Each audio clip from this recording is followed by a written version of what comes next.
All right, awesome. Next movie. Cut! Constantine. Constantine has been getting a lot of internet hype lately for because they made a show about Constantine. I haven't watched the show. I'm not going to watch the show. But Constantine was a movie that came out... Wait. This is news to me. It's a show? Yeah, they made it a show. I don't know. Is Keanu Reeves in it? No. Then what the fuck are they doing?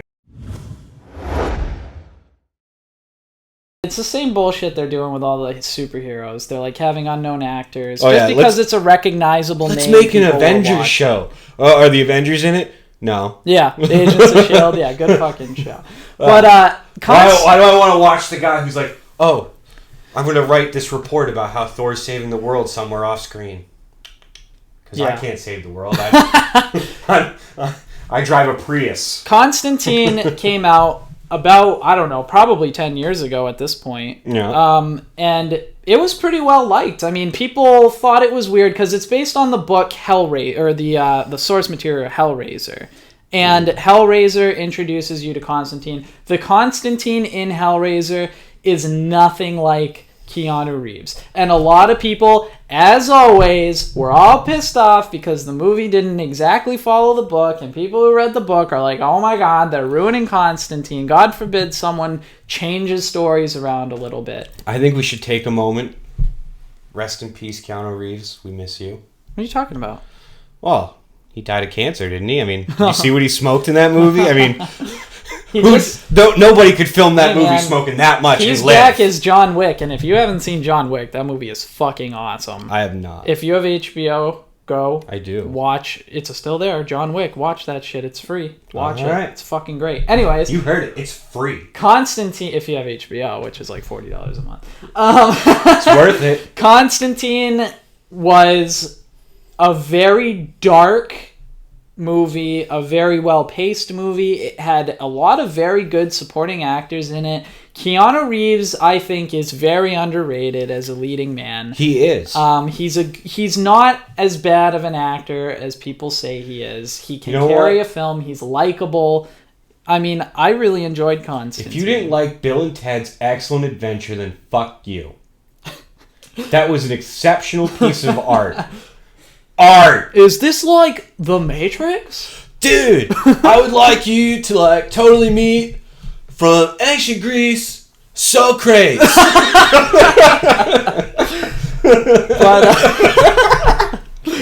oh my god, I died so hard! Socrates! So Keanu Reeves really sold that movie. The visuals in that movie were amazing. It really took Christian mythology to a cool place, because Christian mythology, other than like The Exorcist, hadn't really been that present. And when you think about that, culture. that kind of is what, like that movie, I'm pretty sure came out before the Da Vinci Code. I think so. And stuff, and that, what was that one with the priest who like self-mutilates? Wait, was that Da Vinci Code? No. Yeah, he did that in Da Vinci Code. Like, but there's the other one. Angels and Demons. Yeah. And I feel like that really opened the door for those movies to take such a dark take on Christianity, which, especially for people who maybe are borderline Christians or not Christian at all, it's a little fresher view. Yeah. The bottom line is, we think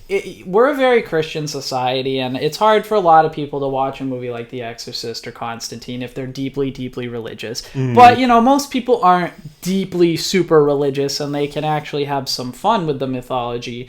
And Constantine, Christian mythology, if you look at it objectively, is very cool. It's cool because if you look at Greek mythology or Roman mythology or Norse mythology, all of which I love, it's really unrealistic. It's really like there's creatures everywhere.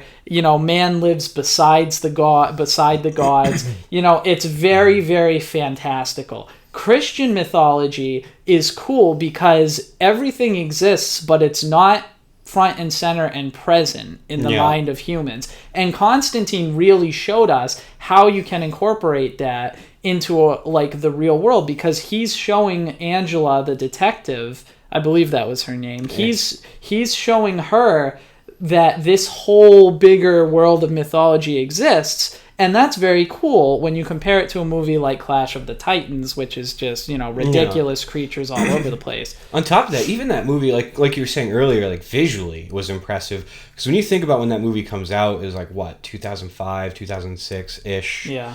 The CGI in that, which nowadays is being used too much in movies to the point where you can see it everywhere and it kind of takes away from the film. But for that time period where CGI was still kind of breaking itself onto the scene, that was some great work considering the times and the capabilities. Yeah, it really was. It showed us that we can take this whole new perception, and it really did. Like, The Exorcist did technically kind of raise awareness of Christian mythology, but Constantine brought it to the modern day, because The Exorcist was from, the 70s or something? They had The Omen in the early 80s, and those were cool, but they were very strictly horror films. And that it was still, for the most part, still sticking to a traditional sense of Christianity. Yeah, and Constantine kind of created this very interesting halfling principle, which is alluded to very briefly in scripture, but it's not a well-known Christianity with thing. Actually, with the halfling too, it also follows the pattern of that's kind of stolen from like Greek mythology in the sense of with the demigod. Yeah, exactly. Which is bringing to life another part of Christianity, because whether or not Christianity is true, Christianity does have a history of taking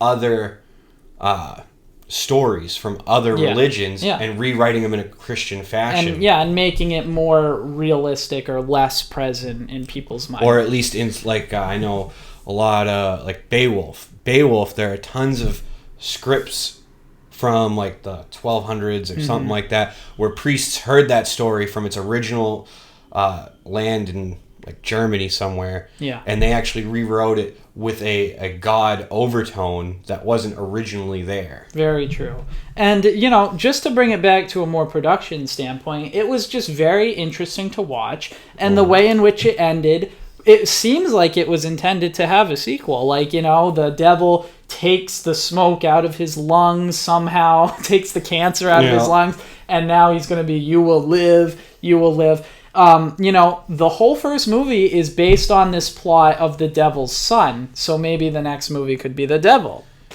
There's still no way anyone could pull the cancer out of that man's lungs. He went through like 30 packs in 2 hours. How do you do that? But overall, it really could use a sequel, and Keanu Reeves has even said that he would make a sequel. Shia LaBeouf would probably do it, and he's become much more of a real actor now. Doesn't Shia LaBeouf die at the end? I thought he died. Did he technically die? He got slammed in the ceiling like 3 times. Doesn't he become an angel? What? When did they show that? No. He gets slammed up and down and he's bleeding, but they don't really show anything definitive. Which actually reminds me, that's the one bad thing. If you ever get an opportunity to work with Keanu Reeves in a darker sensed movie, if you are cast as his sidekick, turn it down because you do die. Watch Street Kings. Oh, no sidekick ever wins. Despite his amazing talent, he's a bit of a dickbag. Well, he's apparently very difficult to work with, but he can obviously work well with Ridley Scott, who's made multiple movies with him. It's just finding people to stand next to him that's the problem.